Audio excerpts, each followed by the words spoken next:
1 Samuel chapter 12 today, but I want to read two verses just to get us back in. Look at what it says in 1 Samuel 11 verses 14 and 15. What is going on? What's the setting? We go into chapter 12, but we're still at the place where they gathered in chapter 11. That's why I'm picking up these two verses. Samuel has called an assembly of Israel. It says in verse 14 of chapter 11, Then Samuel said to the people, Come and let us go to Gilgal and renew the kingdom there. And so all the people went to Gilgal. So you have representatives from the 12 tribes of Israel all at the city Gilgal. And there they made Saul king before the Lord in Gilgal.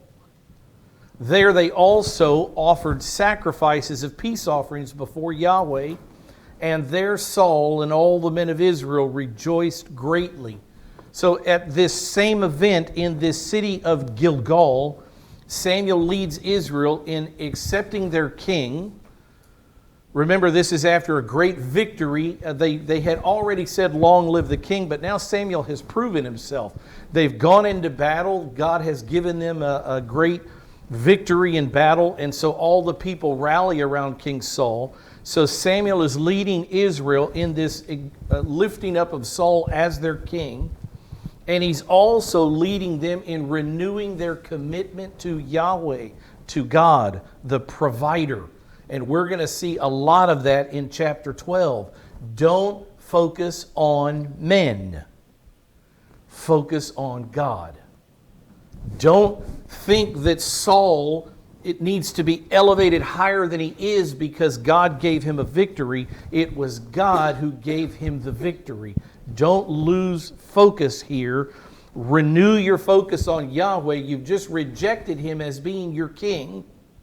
You've rejected Yahweh as being your king. You've accepted the human king that God has provided, but don't add to your sinful acts and elevate this man higher than he should be elevated. God should be elevated. And Samuel will go to great lengths to teach that in 1 Samuel chapter 12.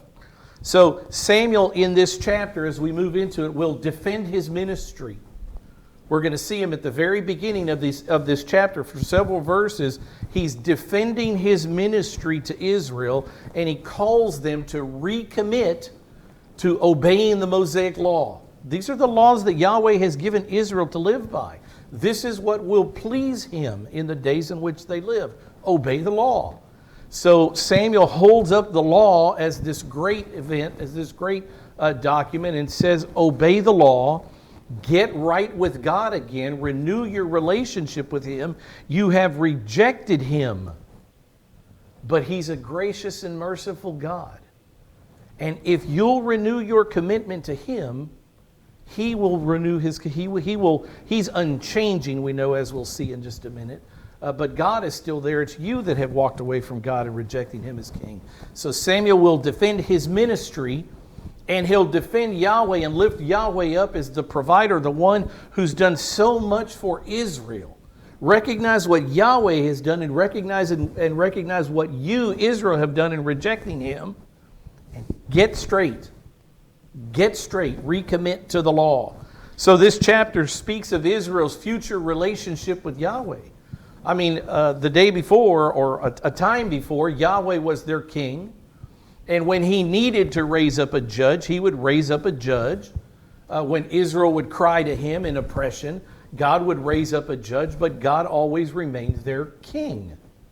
Things have changed. Yahweh is not the accepted king of Israel anymore.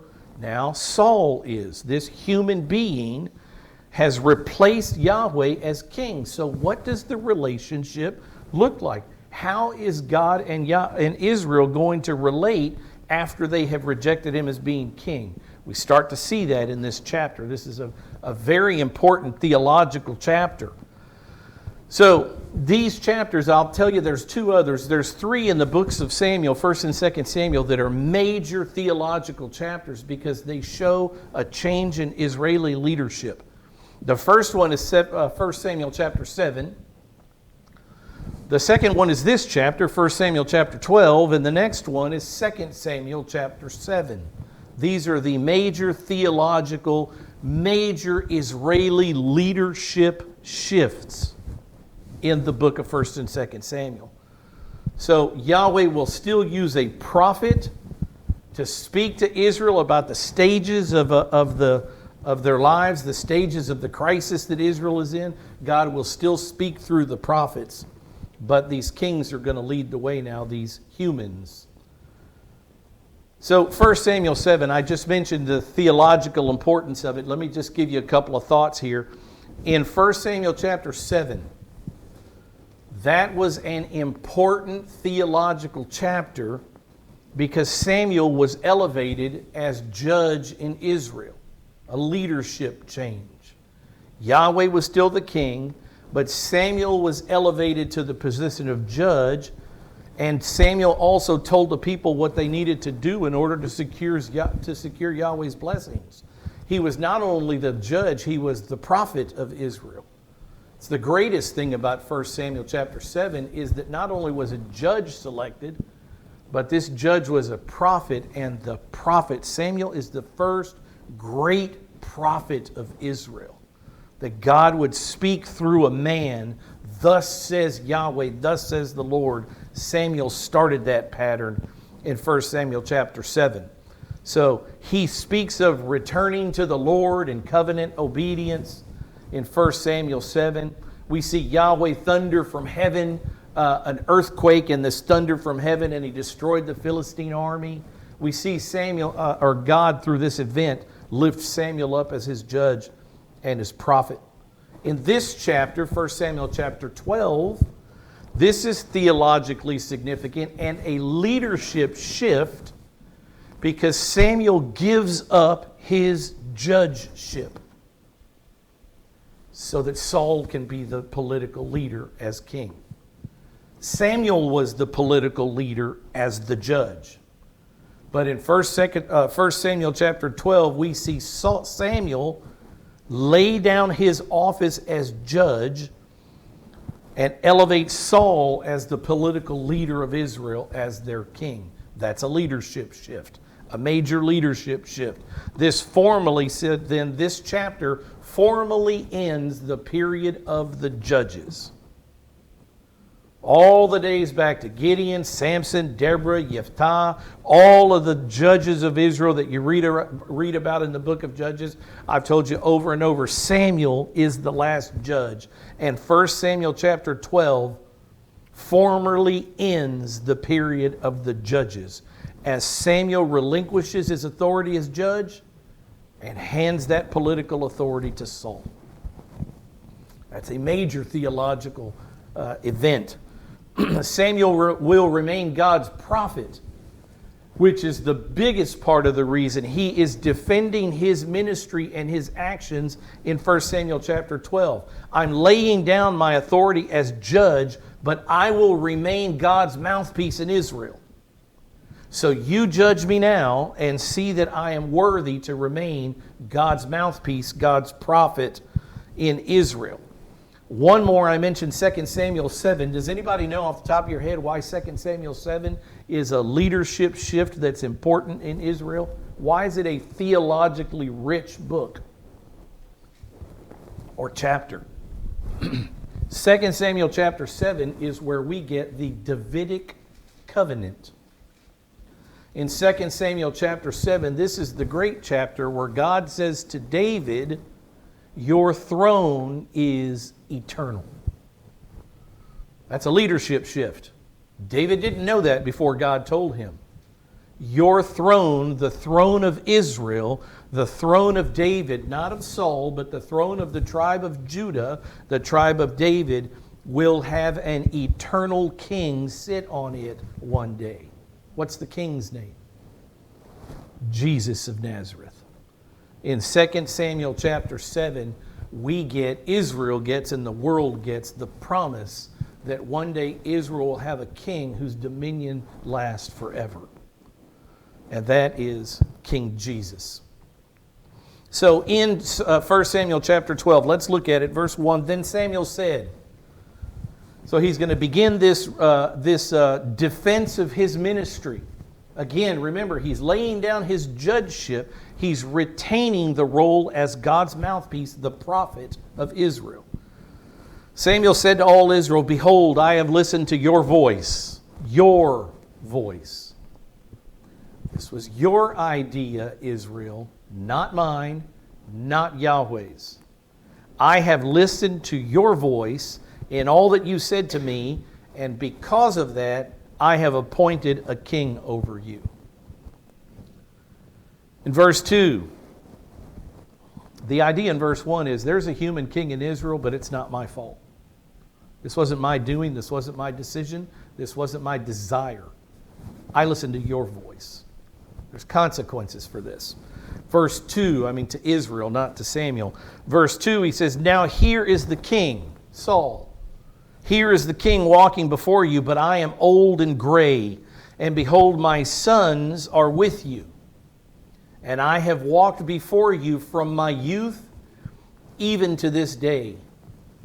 It seems to me that Samuel knew that Israel would experience judgment for rebelling against Yahweh, for rejecting him as being their king, and he's justifying his own ministry here, at least in part, to show that whatever comes wasn't my fault.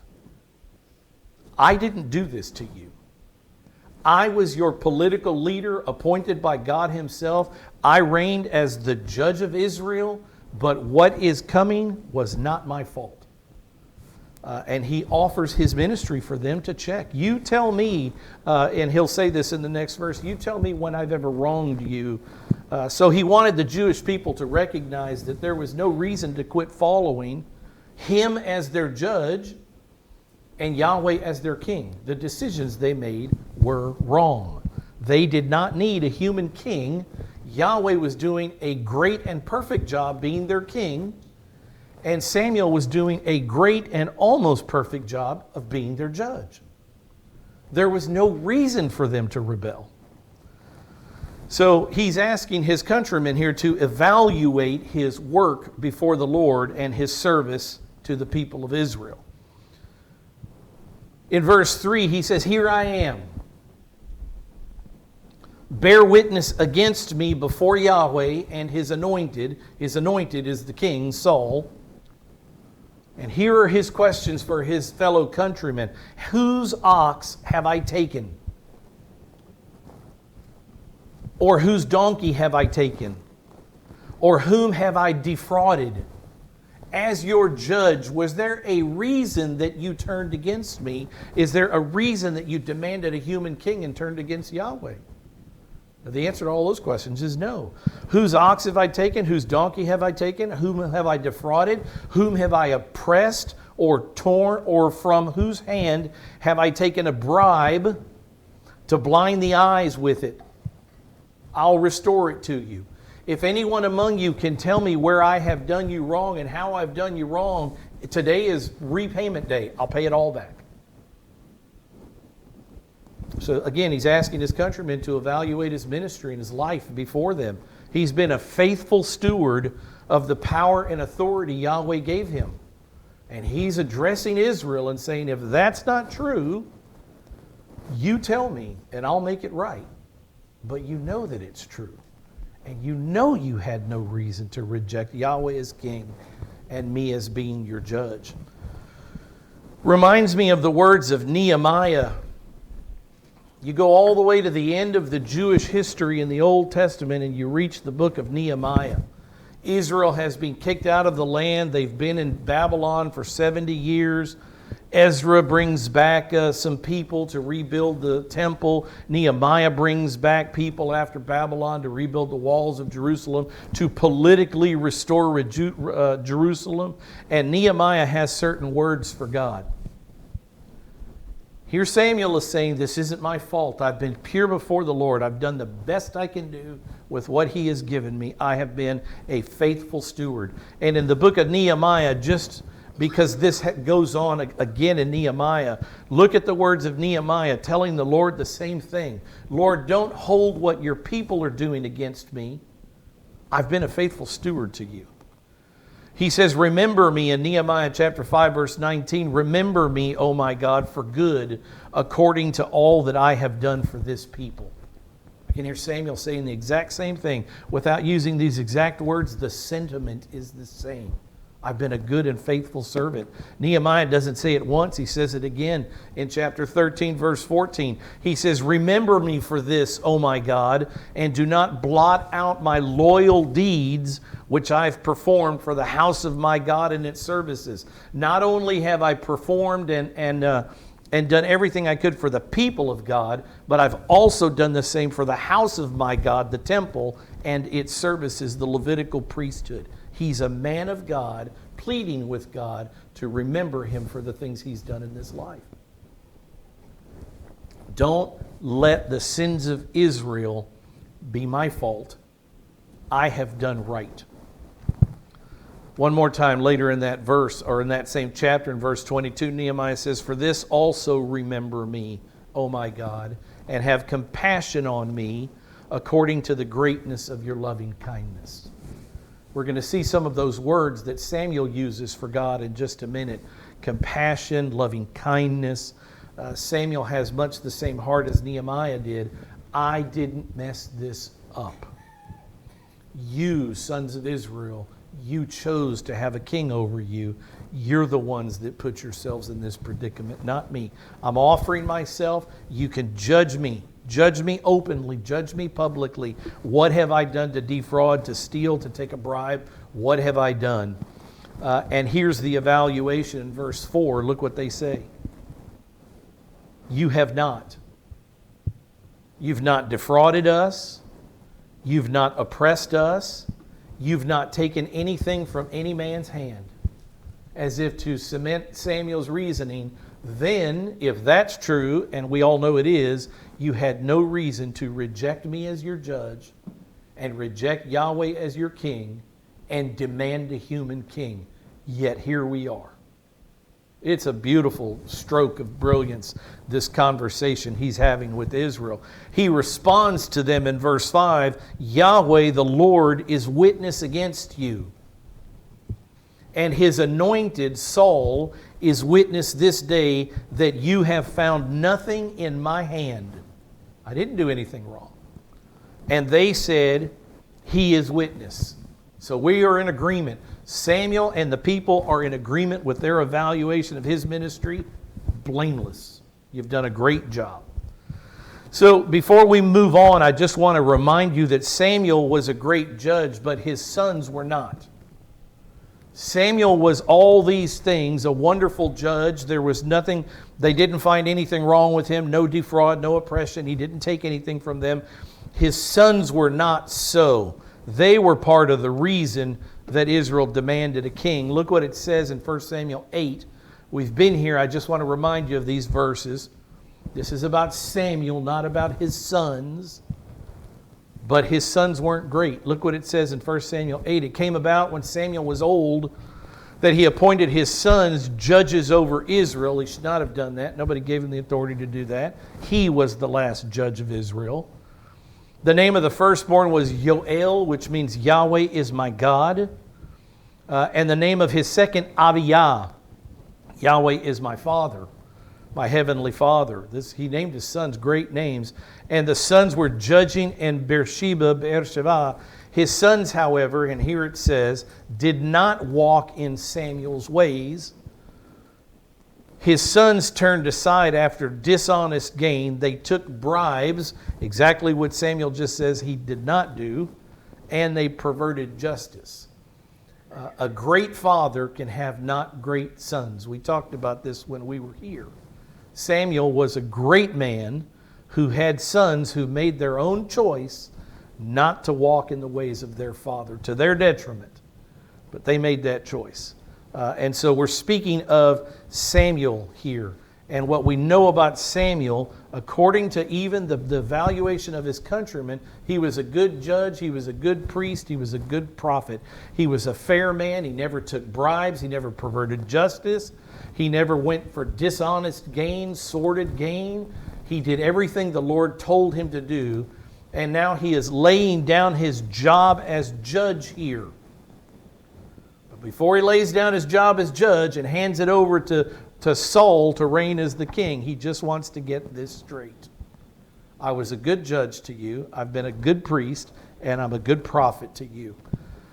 So Samuel is still, even though, like I said, he's laying down his judgeship, he will continue to be the prophet that gave directions, or that will give directions from Yahweh.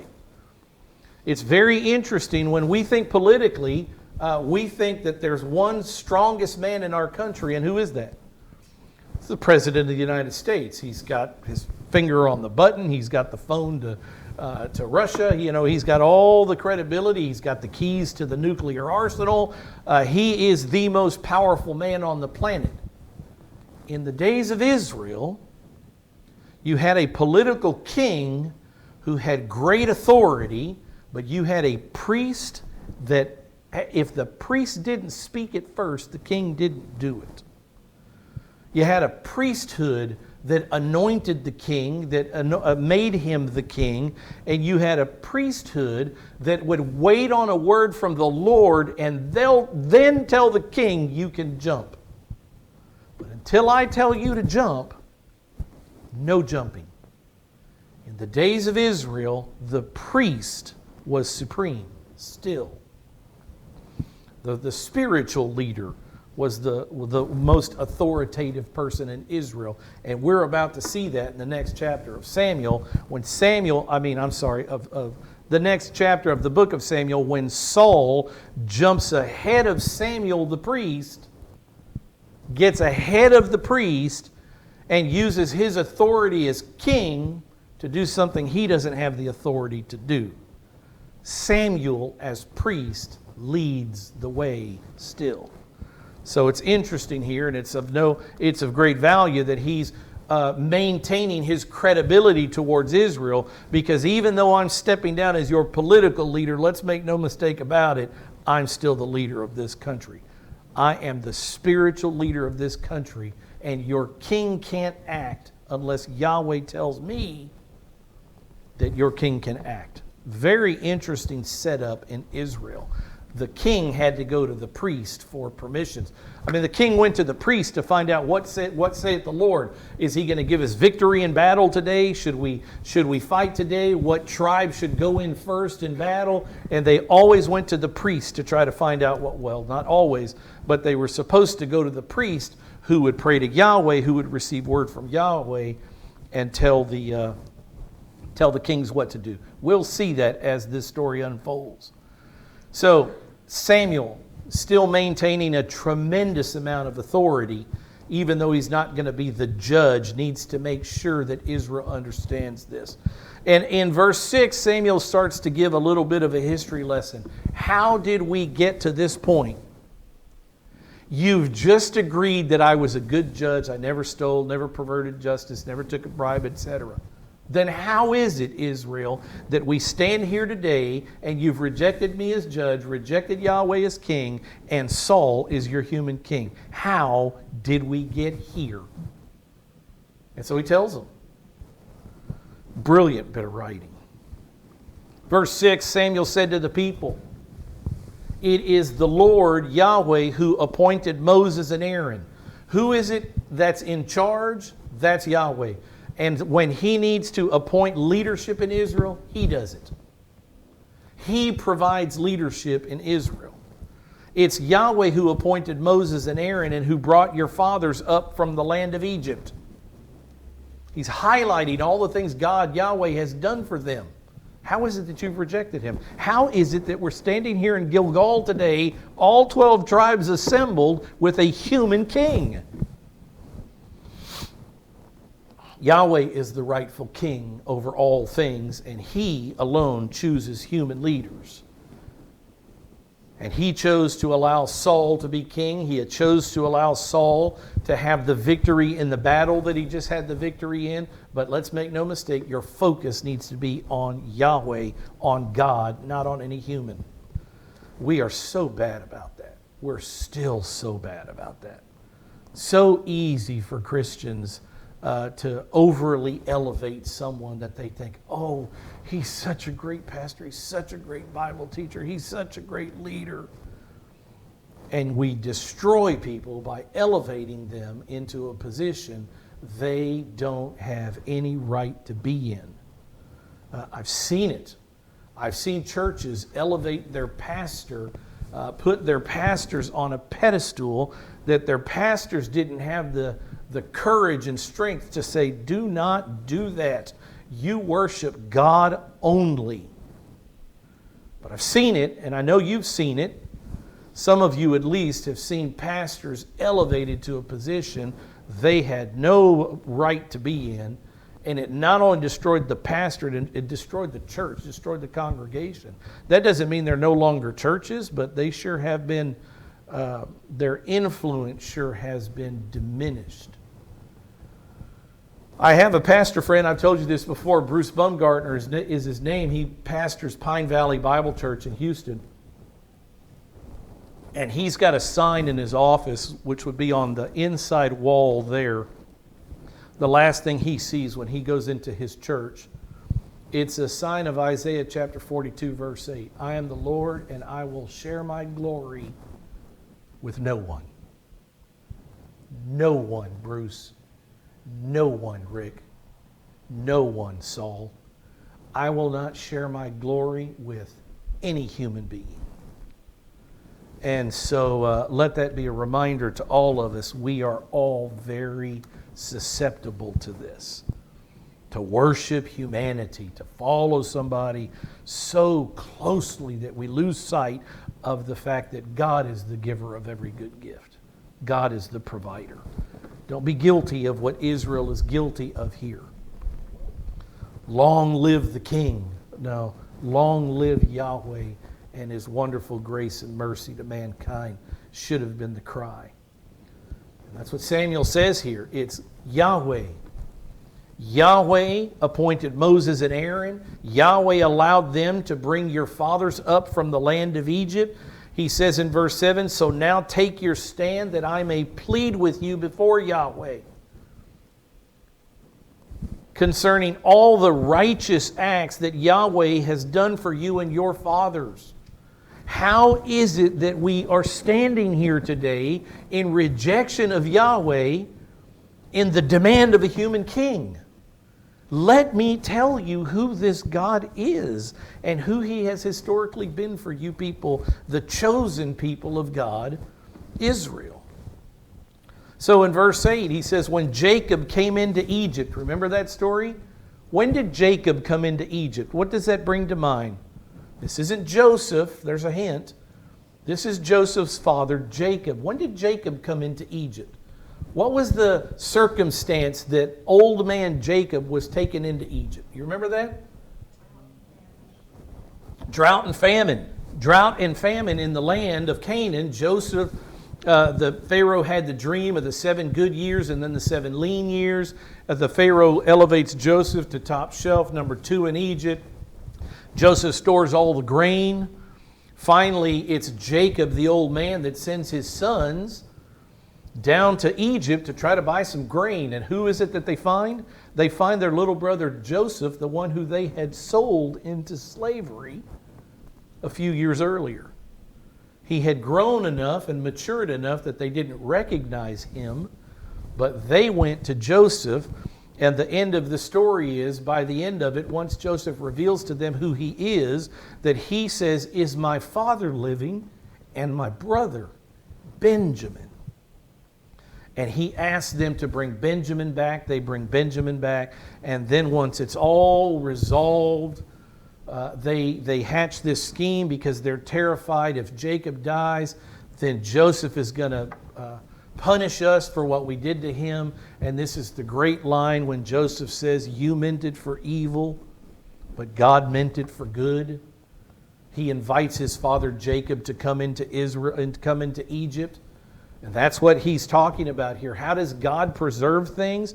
Through this unlikely story of the hatred of brothers selling their kid brother into slavery, God elevating this man from slavery to second in command of Egypt, so that Israel could be saved through the keeping of this grain.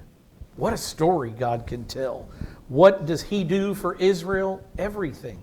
And that's why Samuel here goes back to that event when Jacob went into Egypt and your fathers cried out to the Lord. Then the Lord sent Moses and Aaron, who brought your fathers out of Egypt and settled them in this place. Yahweh does everything for Israel. Everything. Go back and review the story, fellow Jews. That's what he's pleading with them to do. Let's not forget what Yahweh has done for us. Israel responds in verse 9, but or not Israel responds, but what was their response to Yahweh's love and protection and provision and deliverance? Samuel goes on with the history story. How did we get here today? Verse 9, but they forgot Yahweh their God. That's it.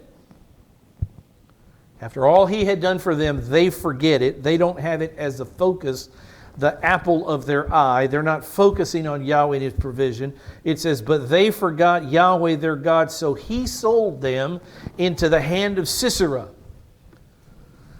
captain of the army of Hadad. Remember, this was the city of the Canaanites. We're talking about the period of the Judges now. He switches from in verse 8 into verse 9. He's speaking of the period of the Judges, a 300-year period when Israel forgets their God, rejects their God, and then they will plead with the Lord and He will raise up a judge. That's what he speaks about for 2 verses, the period of the Judges. History lesson. They forgot the Lord their God, so He sold them into the hand of Sisera, the captain of the army of Hadad, into the hand of the Philistines, into the hand of the kings of Moab. These are different events in the book of Judges. And they fought against them. In verse 10, then they cried out to the Lord. Remember the period of the cycle of the Judges? They would worship God, and then they would start worshiping the false gods, and God would bring an oppressive Gentile nation to punish them, and then Israel would cry out to God, this is horrible, please save us, and then God would raise up a judge. We see that cycle right here. That's what Samuel is. Samuel as the last judge, that's what he's talking about. Israel cried out to the Lord, and they said, we have sinned because we've forsaken Yahweh and have served false gods, the Baals and the Ashtaroth. But now deliver us from the hands of our enemies, and we will serve you. And we see that 6 times in the book of Judges. They go from good to bad, to good to bad, to good to bad, to good to bad, as Samuel recalls their history. You want to know why we're here? This is why. It says in verse 11, how did the Lord respond when they cried out for deliverance? Then the Lord sent Yerubbaal. Anybody remember who that is? This is a name that his father gave him. It's a name late in life that his father gave him. Let Baal contend with him. That's what Yerubbaal means. This is Gideon. He was a judge. Gideon fought against the Midianites. The Lord sent Yerubbaal and Bedan. This is probably a typist, a scribal error. This is probably Barak, who was the general of Deborah's army. The prophetess Deborah, the judge-ess, if you can say that. I don't want to say judgette. That sounds bad, doesn't it? The female judge of Israel was Deborah, and her general was Barak, here written as Bedan. So the Lord delivered Israel. He sent Gideon, Yerubbaal, He sent Bedan, He sent Jephthah, He sent Samuel, and delivered you from the hand of your enemies all around so that you lived in security. Again, Yahweh was the king. All these judges He would raise up at the time that He needed a judge to deliver Israel, and it worked. The system worked the way God had designed it. That He would be the sovereign king of Israel, no human king, but a judge would be elevated when needed. And it worked. And now we get to the present day situation. In verse 12, but when you saw that Nahash, the king of the sons of Ammon, came against you, instead of relying on God to lift up a judge, as He did in the days of Gideon and Barak and Jephthah and Samuel, instead of relying on God's provision and protection, when you saw that Nahash, the king of the sons of Ammon, came against you, this is what we talked about last week, You said, no, not again, not another judge. A king shall reign over us, although the Lord your God was your king. Cutting statements. This would cut Israel to the quick here, the words of Samuel. It had been working just fine. And then one day the Ammonite Nahash came to Yabesh Gilad. Remember we talked about this last week. And when that event occurred, you didn't want another judge. You cried out, you demanded of me and of God that you have a human king. That's how we got here today. You did this. God provided everything for His people. Moses, Aaron, deliverance from Egypt, survival for Jacob and Israel with the grain. All these things God has done for you. He raised up a judge. He would put down your enemies. He would deliver you. But then one day you decided, we don't want to continue that. We want a human king. That's the story Samuel tells. Now, therefore, here he is. Here is the king whom you have chosen, whom you have asked for, and behold, the Lord has set a king over you. But that wasn't his decision. That was yours. And so, what will Israel's relationship be with Yahweh now? That's the idea of everything that's gone on and the rest of this chapter. He was once your king. You've rejected that. Now you have a human king. So what's life on earth going to be like for Israel? There's a shift in leadership in Israel. What should life be like for Israel? They should suffer judgment for this, right? They've rejected the living God from ruling over them. But what we see here is this just amazing, gracious and merciful, long-suffering God, the one who offers not only second chances, but almost infinite chances, who comes to Israel with this great offering. If you'll obey, I'll prosper you. And if you'll disobey, I'll discipline. Mercy. Instead of just destroying them on the spot. He doesn't do it. It's not the God we serve. Gracious, merciful, long-suffering. Look what it says, this gracious offer. Grace, what does the word grace mean? It's something that we don't deserve. And here we have this offer that Israel doesn't deserve. After rejecting them as king, Samuel telling the story of how we arrived at this day, this moment in time, right now, with a human king, that guy right there.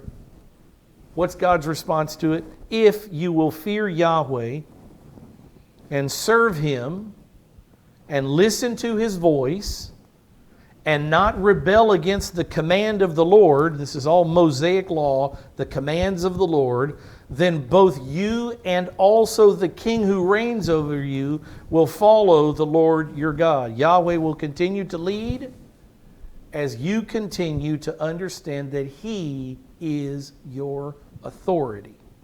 He is the leader. And if you'll follow, if you'll submit to His authority, even with the human king, He will continue to bless His people, Israel, because of His good name and His good character. It's just who He is.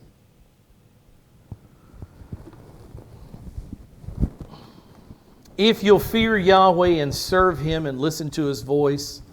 I read it again because it's almost unbelievable to read. This is God's response. If you'll not rebel against the command of Yahweh, then both you and also the king who reigns over you will follow the Lord your God. There's choice number one. Let's call it door number one.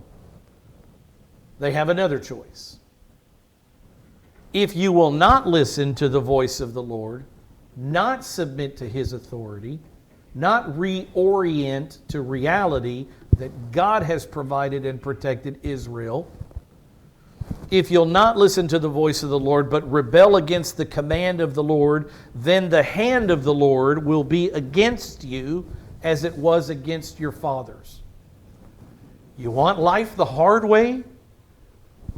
You can do that. Rebel against the commands of the Lord, continue walking in this disobedient, sinful act, And his hand will be against you, the way it was in your father's day. The fathers here, I think, a direct reference back to the judges, to the period of the judges when he would bring all these oppressors, the Philistines and the king of Moab and the Canaanites against Israel. We can either have it good or you can choose to have it bad. Has Israel ever heard an offer like that before? Obey and choose life, disobey, and you, Israel, are choosing death and adversity. Your choice.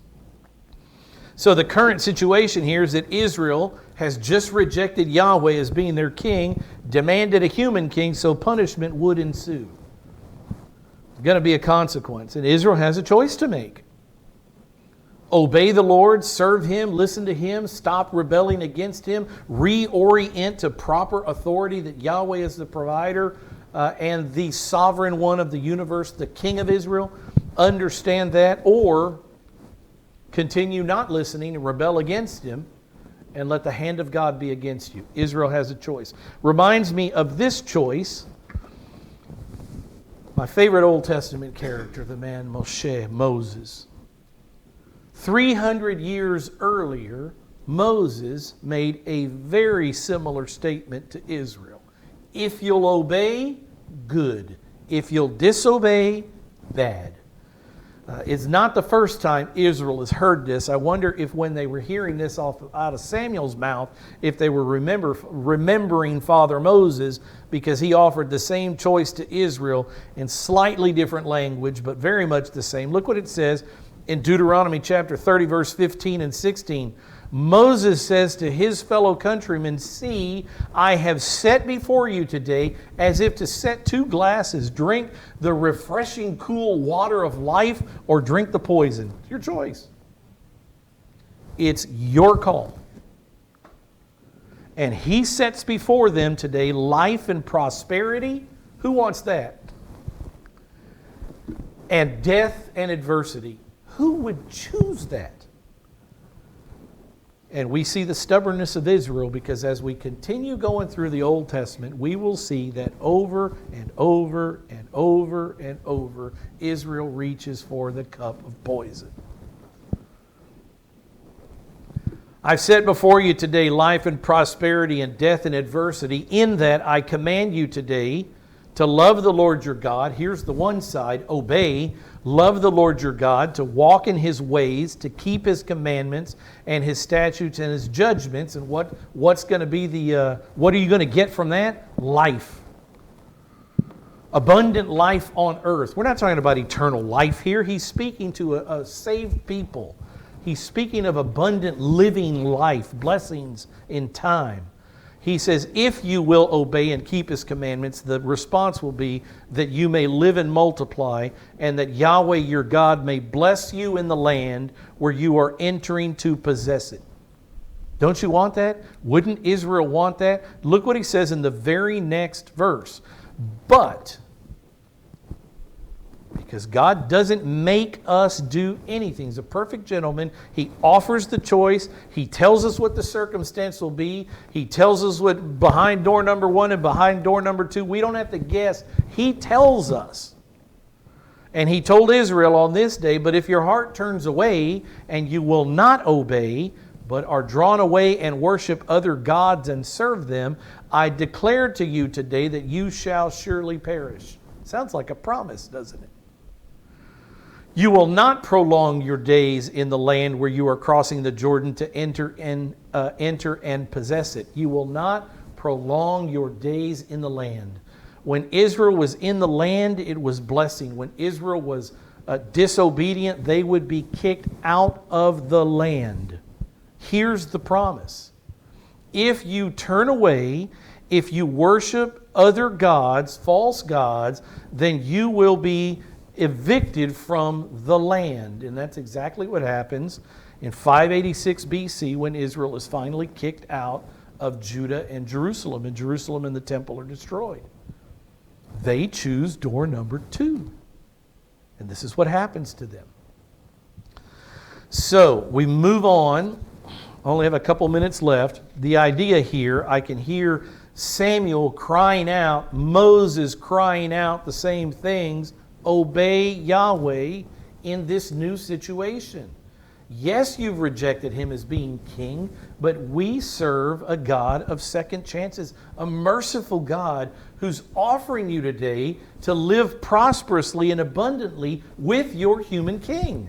What a merciful offer. What a God. And then Samuel will give a sign here that his words and his offer are legitimate and true. In verse 16 it says, even now take your stand. This is a little bit of punishment from God for their choice of rejecting him as king. It's a sign that what Samuel says is true. His history, his choice, door 1, door 2, he says, even now take your stand and see this great thing which Yahweh will do before your eyes. Is it not the wheat harvest today? So we still rely on early rains. The rains dry out, the wheat dries out, the implements, today the tractors can get into the field. So it's the dry season. When you harvest, it's the dry season. And so what Samuel is saying is, isn't it the wheat harvest? Isn't it the dry season? The fields are dry. The Jews are in the field picking. But I will call on the Lord that he may send thunder and rain. This is unusual. Almost as unusual as the fact it's like 59 degrees today. April, whatever it is in South Texas. We woke up to this unbelievable, strange weather. It would have been just as strange. It would have been even stranger if it had been freezing this morning. Well, that's what happens in Israel on this day. It's the wheat harvest and it's the dry season. And Samuel says, I'm going to call on the Lord for a deluge. And you're going to know that he's not happy with today, with how we got to today, that he's been rejected and this man Saul is your king.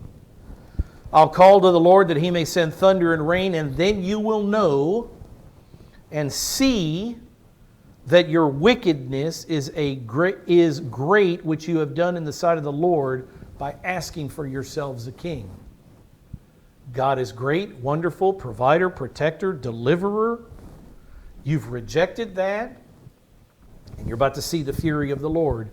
So Samuel called to the Lord, and the Lord sent thunder and rain that day, and all the people, they got the message. All the people greatly feared the Lord and Samuel.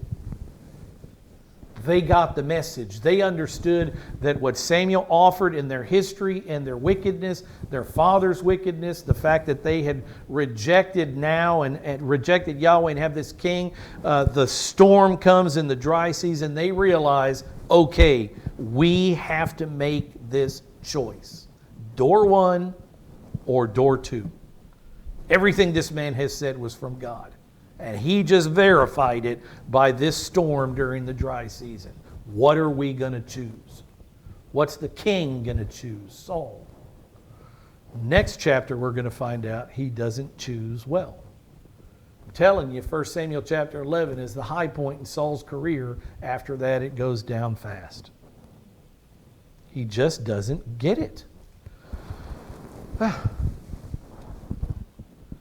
The people. All the people said to Samuel, they understand the situation now. And all the people said to Samuel, pray. They understand him to be their priest, their mediator between them and God. And so they call on this priest to pray. He's a priest, a prophet, no longer a judge, but he was. And they implore Samuel, pray for your servants to Yahweh your God, so that we may not die. For we have added to all our sins this evil by asking for ourselves a king. They understand God's not happy. But they also understand that if we choose to reorient properly to the Lord, we can move forward from this and live prosperously as Israel, even with a human king. What a God. What an unbelievably merciful and gracious God. So they pleaded with Samuel here to pray to Yahweh on their behalf because of their horrible sin. of rejecting Yahweh by asking for a human king to rule over them. In verse 20, Samuel said to the people, what's his response? Another gracious act. So they also rejected Samuel. Let me say this. Put yourself in Samuel's shoes for a minute. If you were rejected the way Samuel was rejected, would you hold it over the people? At least just for maybe just a minute? Have a little anger, and now look what it says, and now the people greatly feared the Lord and Samuel. So all of a sudden you have authority in the eyes of Israel again. And how is it that you're going to use that authority? Too many people would abuse it horribly. Maybe you're one of them. Maybe I'm one of them. Not Samuel. Not Samuel. Samuel said to the people, the way that earlier Joseph had said to his brothers, do not fear. I don't have a heart like your heart. Do not fear. You have committed all this evil, yet do not turn aside from following the Lord. Don't stop following Yahweh, but serve Yahweh with all your heart. What do you call that? A second chance. In Israel's case, a 10,000th chance already. Keep following Yahweh and serve Yahweh with all your heart. Verse 21, you must not turn aside, for then you would go after futile things, these false gods, which cannot profit or deliver. God is the deliverer. If you turn aside, you're going to go after futile things which cannot profit or deliver because they are futile. And in verse 22, for the Lord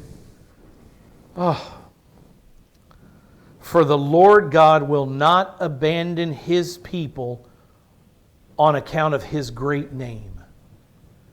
Name in the Bible most often is used with this idea of character. You might need a plumber or somebody to fix your roof, and you look for someone to give you a recommendation, and I might say, oh, call this guy. He's got a good name in the business. What do I mean by that? Not that I like the ring of the syllables of his name, but that he has a reputation of being a man of integrity and high character. He will do what he says he does and charge you a proper rate. His name is good. And what do we see here in the Bible? Yahweh will not abandon Israel because He has an unfailing character. That's what we read. He has made promises to Abraham, promises to Isaac, promises to Jacob, and He will never turn back on His promises, regardless of unfaithful wife Israel, rejecting Him and demanding a human king. This is our God, and aren't you thankful? This is our God. Because the Lord has been pleased. Imagine this. They've just rejected Him. It says, but Yahweh has been pleased to make Israel a people for Himself. Chosen people of God. It's a great understanding that regardless of how foolish, unfaithful humans can be, we can't change God. He's of an unchanging, unfailing character. We can't change Him. In Malachi 3, 6, and 7, this is one of my favorite verses in the book. And it says, and I always just quote the first line, for I, the Lord, do not change. But the context of God making that statement to Israel is, you need to thank me that I am an unchanging God, because it's because of my immutability, the idea, the fact that I don't change, that's why you are not consumed. That's why I haven't destroyed you utterly. I, the Lord, do not change. Therefore, you, O sons of Jacob, Israel, are not consumed. From the days of your fathers, you have turned aside from my statutes and have not kept them.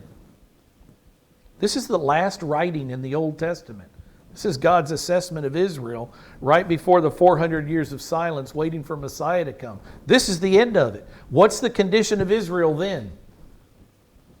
Read what it says. From the days of your fathers, you've not turned aside from my statutes, you've not kept them. And what does God offer? I will once and for all destroy you forever. I'll forget every promise I ever made to you people. The deal is off. Or does this God instead continue holding out this unbelievably gracious and merciful olive leaf, this peace offering, and say, you return to me and I'll return to you? Unbelievable God of grace and mercy. For the Lord does not change. Praise God and thank God He's unchangeable. Let's close in prayer. Father, thank you for this word this morning.